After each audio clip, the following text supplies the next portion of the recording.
хэмжээгэй.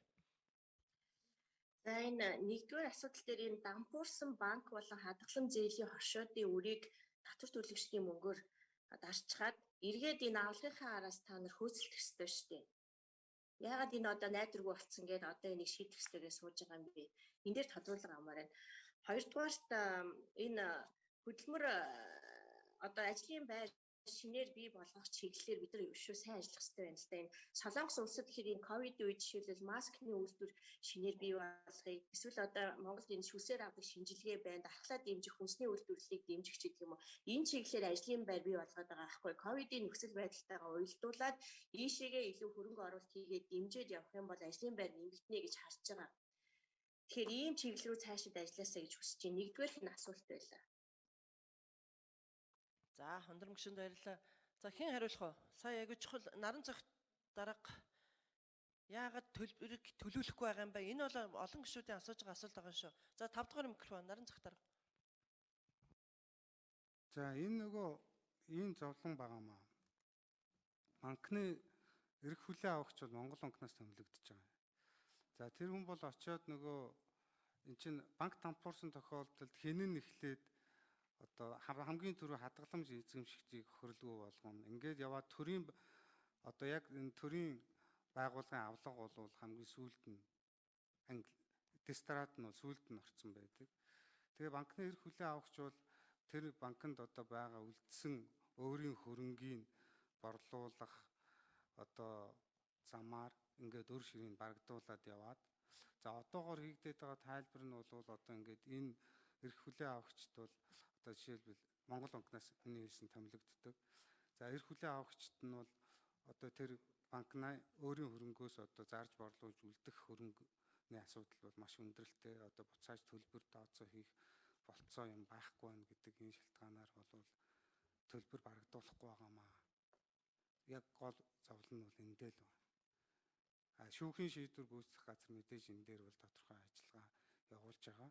Гэсэн хэдий боловч одоо яг байгаа байдал нь энэ. Одоо Капитал банкн дээр ч гэсэн ийм асуудал дахин бий болж байгаа. За нөгөө энэ хоёр банк бол их олон жил болчихсон.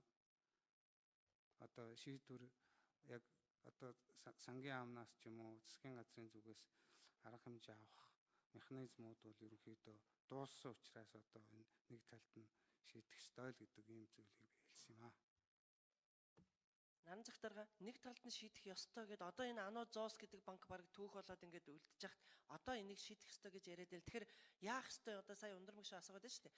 Эсвэл нөгөө нэг хөрөнгөний үнэлгээний хуулийн хурдан гаргаад ингээд явах ёстой юм уу? Яагаад энэ дээр гацаад Монгол банк сангийн ам 2 уг нь энэ дээр ингээд шахаад ажиллах ёстой л доо. Одоо Капитал банк гэхэд үл хөдлөх хөрөнгө бол зөндөө байна гэдэг байгаа шүү. Тэгвэл өөр нь барагдахгүй өнөөдөр нийгмийн даатгалын сан ингээд өртөөгөр ингээд яваад байна л да. Тэгээ энийг зэгцлэхгүй ингээд удаад байгаа өнөөдөр гүйцэтгэл ярьж байгаа тийм. Энийг та нэг тайлбарлаад өгч тэгээ яах ёстой юм? Эсвэл хууль эрхцээ хувьд бид нар ямар асуудлыг шийдэж энэ өнөөдөр энийг бид нар нэг талд нь ингээд гаргаад зэгцлэх юм бэ?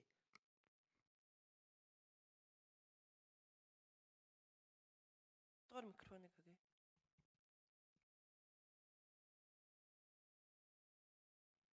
За таны хэлж байгаа энийг шийдвэрлэх бас 2-3 концепц асуудал явагдаж байгаа нөгөө asset management-ийн компани байгуулахыг бид нар бас ярилцаад явж байгаа ямар хэлбэрээр байгуулах вэ? Сайн муу талтай.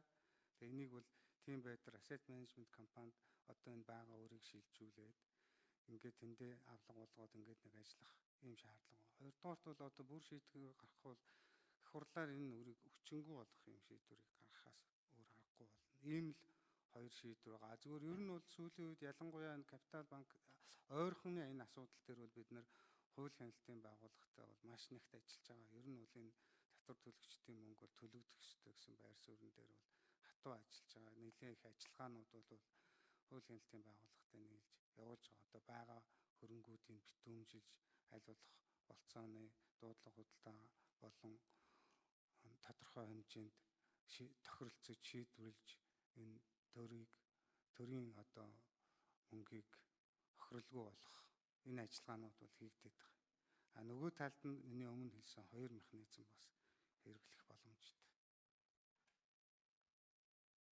За тэгэл хурдлах хэрэгтэй байна да.